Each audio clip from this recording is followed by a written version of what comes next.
A very good afternoon to you and welcome to Lunchtime News, coming to you live from the Newsfirst studios here in Colombo. I'm Stephanie Lazarus. First, a look at the headlines. The Yaldevi heads to Jaffna after 24 years. 2 police officers assaulted in Arachi Kattua. There's a need for a public sector which gives priority to skill, a statement from Minister Partli Champika Ranawaka. And on international news, Bolivia's Evo Morales claims a 3rd term as president. Now, stories in detail. The Yaldevi train reached the Jaffna station at about 11 a.m. today, marking a historic juncture in the history of Sri Lankan railways. The Jaffna railway station was also ceremonially declared open by President Mahinda Rajapaksa. Ashen Taraka Gamage joins us now from Jaffna. For the first time in 24 years, Jaffna station was declared open by President Mahinda Rajapaksa, and I saw there was a warm response from the public, and the people were very happy about this movement, and they embraced this movement. And also, I would like to say that Newsfirst will bring you the latest for this historic event as it unfolds. I'm Ashen Taraka from Jaffna station.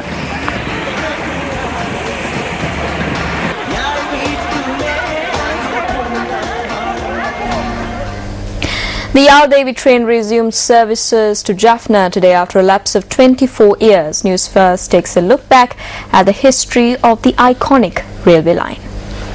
And 12 substations. Around 1880, the governor of Ceylon, Henry Gregory, noticed the underdeveloped nature of the north while on an expedition to the jungles there and decided to focus attention on bringing progress to the area.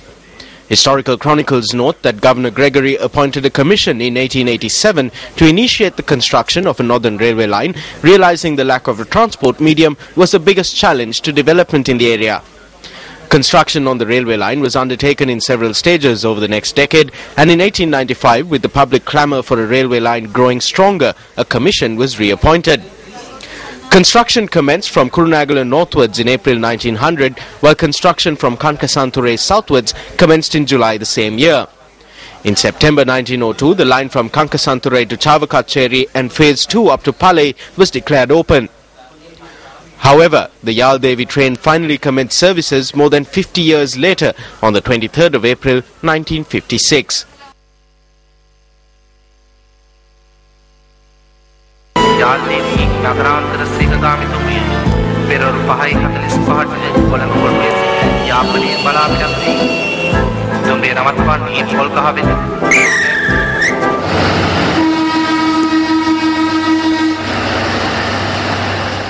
Services commenced under the tenure of D.B. Rampal as General Manager of Railways, with 3 intercity trains operating from the main railway station.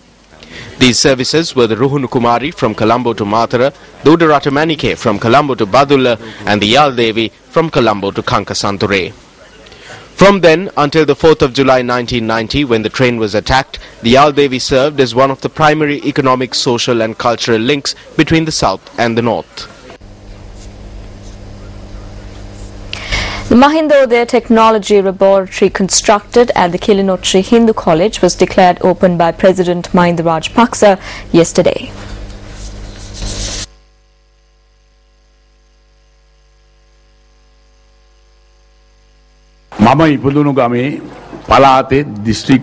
In the village, the district that I was born in, there was only one school where I could learn science. We saw this shortcoming because we too were born in a rural area like this, and we felt that we must bring education to the children in the villages. We believe that every student should have the privilege of being able to learn any subject. Your situation was different. Although you had the privilege of learning all subjects, for 30 years you were not allowed to do so. But today, you have proven to the entire country and to the world that you can surpass all the other provinces in Sri Lanka and have the highest number of students who pass the exams and enter universities. The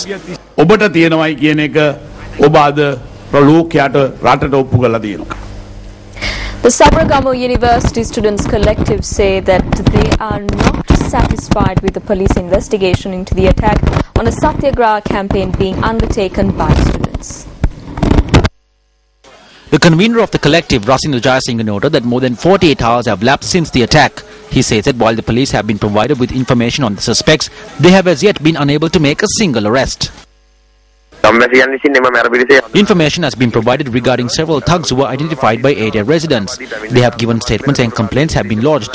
A local politician was also identified and information regarding him has also been provided. With all this information in hand, more than 2 days after the incident, the police have been unable to make an arrest. Thereby a problem arises for us regarding this police investigation. We wish to note that if they do not arrest the individuals involved in this attack, then as students, we will take the maximum legal action available to us and decide on a future course of action.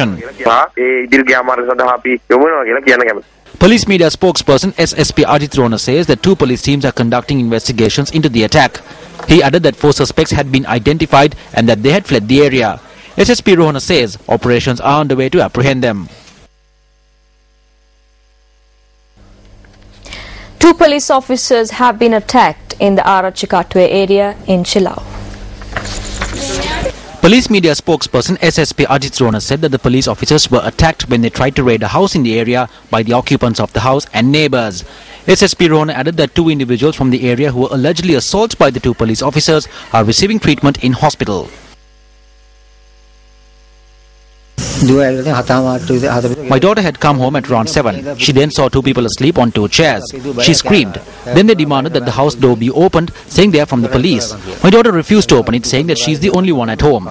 They had then said not to worry, they are from the police, and demanded that the door be opened. My daughter then called her brother and told him to come quickly. Then I came and I asked them who they were, and they replied saying they are from the police and wanted to check my house. I asked them why. They said that there is Arak and toddy and they wanted to check my house. I said, sir, we live here on rent and there isn't anything like that. They then asked me how dare I say there isn't anything inside and started beating the 2 of us. We begged and pleaded them not to hit us, but they did it anyway. You can barely tell they are from the police because even a beggar wouldn't dress like that. While beating us, they took a pistol out as well. That's when we got to know who they were. They seemed quite drunk and could not walk straight. While they were beating us, I managed to scream for help. It was then that the rest of the villagers came to the scene. There was a bottle of arak hung on the handle of the bike. The rest of the villagers got together and beat them up. Police media spokesperson SSP Ajit Rona said that investigations have been launched into the incident.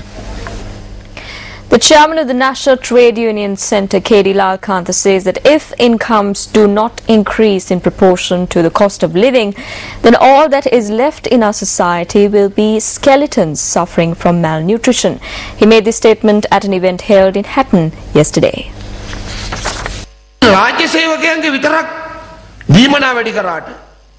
Although allowances are given to public sector employees and although they do something where they strike peace agreements, the vast majority who work in various fields and are spread throughout the private sector have received nothing from the budget or through a specialized program. An act can be introduced to increase wages in the private sector. When such an act is adopted, it becomes law. When it becomes law, the Mudalali at the hotel and the Mudalali at the shop and the security guard too will receive something. If incomes do not increase proportionally to the cost of living, then there won't be human beings in our society anymore.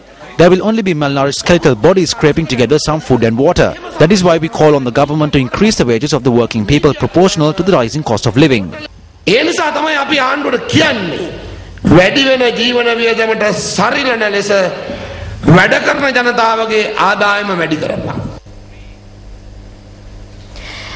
of Technology and Research Partli Champikranawaka says that there is a need for a public sector which gives priority to skill. The minister expressed these views during the Jathika Helorume district convention held in Malimbada, Mathura yesterday.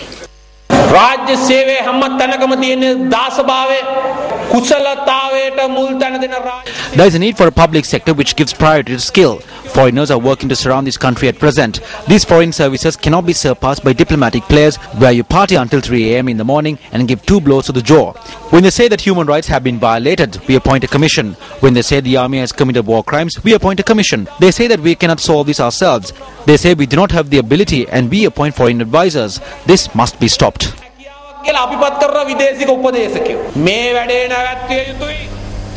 The SLFP Yapahua Electorate Council meeting was held yesterday.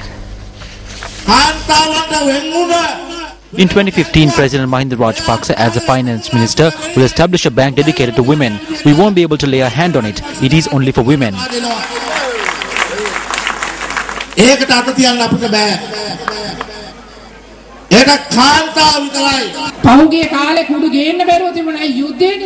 In the past, they could not bring in drugs because of the war. Since there were police barriers from foot to foot and bomb searches, the drugs too were discovered. Since the Navy had the sea surrounded and was investigating LTTE vessels, the drug barons' cargoes too were discovered. Cars were checked because of terrorism. Today, freedom in the country has brought freedom to the drug barons. We can state with responsibility that it is the government that is seizing hundreds of kilos of drugs that are now being brought in.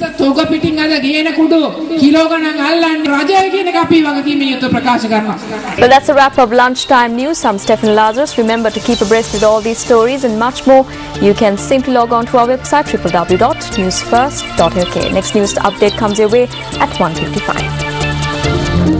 Hotline 0114-896-896. www.newsfirst.lk. Feedback at newsfirst.lk.